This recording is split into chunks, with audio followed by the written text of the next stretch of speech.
¿Por qué esta historia nos va a servir? Porque en ella vemos un cuadro bien claro de la meta, del objetivo de Jesús con la vida de todos los creyentes. Crear la conciencia de servicio. Crear el sentido profundo del servicio con pasión. Note bien que Jesús va a dar su última ofrenda de servicio. Y su última ofrenda de servicio es su propia vida. Eso es lo que va a concluir hacer Él, yendo a Jerusalén. Y en el camino, quiere hacer lo que se denomina el legado de sucesión. Es decir, el legado de su conciencia. Haya pues en vosotros el mismo ¿qué? El mismo sentir, el mismo legado. Eso era lo que Jesús quería hacer. Ahora yo voy a entregarme en servicio, pero yo quiero que ustedes tengan la misma conciencia que yo he tenido. Les voy a entregar la misma pasión para que ustedes estén dispuestos a hacer lo mismo. En ese momento en que Él está creando el concepto del servicio con pasión, aparece la esposa de Zebedeo, la madre de Juan y Jacobo, y ella es el prototipo de los que sirven con interés. Y de inmediato le dice a Jesús: oye, estoy captando bien lo que tú quieres decir. Estoy captando bien que vas a morir. No ha captado lo que es el servir con pasión, pero sí he captado lo otro. He captado que vas a morir. Y antes de eso, déjame pedirte un favor. Permíteme que Jacobito y Juancito se coloquen en tu reino, uno a la derecha y otro a la izquierda. Y Jesús de inmediato, como se da cuenta que esta mujer no ha entendido, quiere saber si sus discípulos le han entendido bien. Y le dice a los discípulos: ¿ustedes han entendido bien lo que yo quiero decir cuando digo que ustedes beberán de mi vaso y serán bautizados con mi bautismo? Ustedes saben que eso lo que quiere decir es servicio con pasión hasta lo sumo. Y todos ellos dijeron: sí, lo entendemos. ¿Ustedes creen que podrán hacerlo? Sí podemos. A renglón seguido, entonces, cuando dice sí podemos, parece que uno de los discípulos dijo: oye, ¿por qué le está diciendo eso?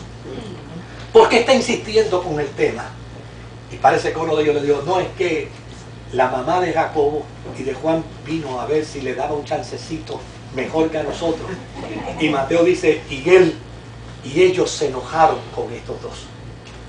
Cuando él les dice, cuando Mateo dice y ellos se enojaron, entonces de inmediato Jesús empieza a demostrarle a sus discípulos cómo servir como yo sirvo, cómo hacer como yo hago, pero entendiendo que el privilegio de la recompensa no es mío darlo, sino de mi Padre. Ese concepto lo entendió muy bien la iglesia primitiva, cuando escribe y dice: haya pues en vosotros el mismo sentir que hubo en Cristo Jesús, el cual siendo en forma de Dios no estimó el ser igual, sino que se anonadó, y en su anonadamiento se hizo obediente hasta lo sumo, y en su obediencia estuvo dispuesto a la muerte de la cruz.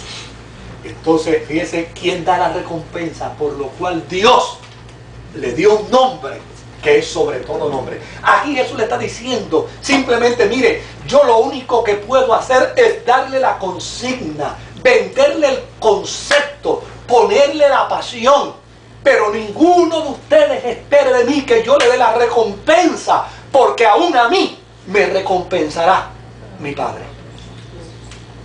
Por lo tanto, servir con pasión es el entendimiento cabal de que nuestra recompensa proviene de Dios. Se cuenta que en una ocasión un misionero que vivió 40 años en países tercermundistas como misionero, ya anciano, decidió regresar a su país, a los Estados Unidos. El día que regresó, se topó con una bienvenida escalofriante en el aeropuerto. Cientos de limusinas, cientos de guardias de seguridad, decenas de limusinas, cantidad de gente bien vestida. Y él entendió que aquello era un gran recibimiento que le hacía su organización. De momento, por una fila muy ajena, pasó el presidente de los Estados Unidos, se montó en una de sus limusinas y se fue.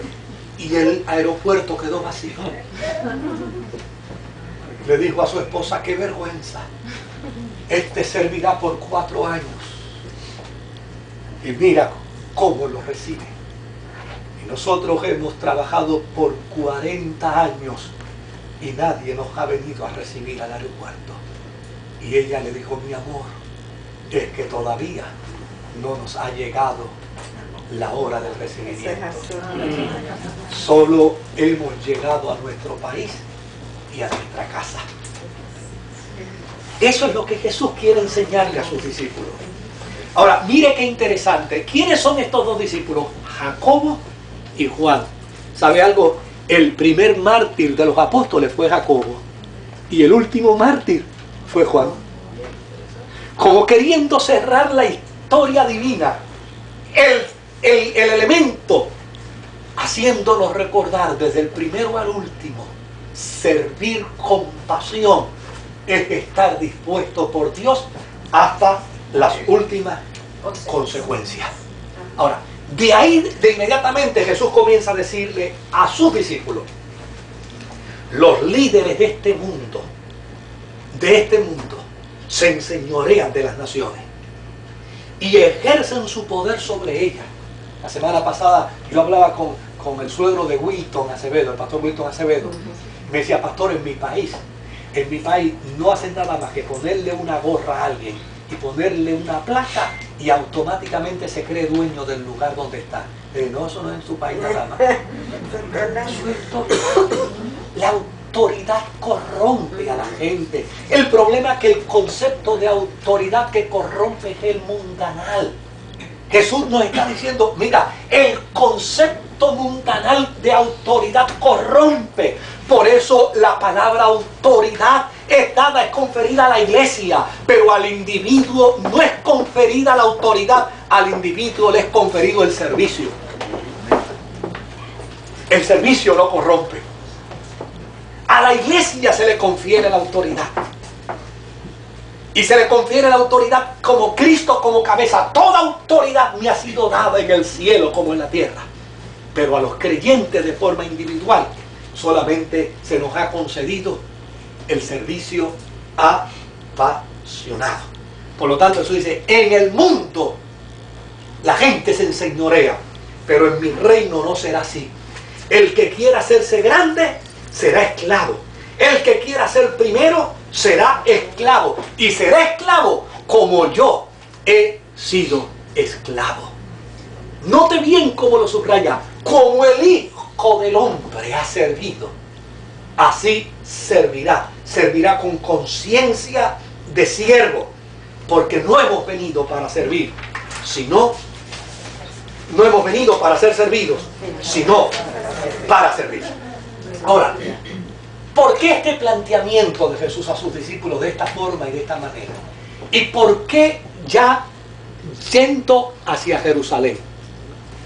Porque el último legado de Jesús es el legado de la sucesión.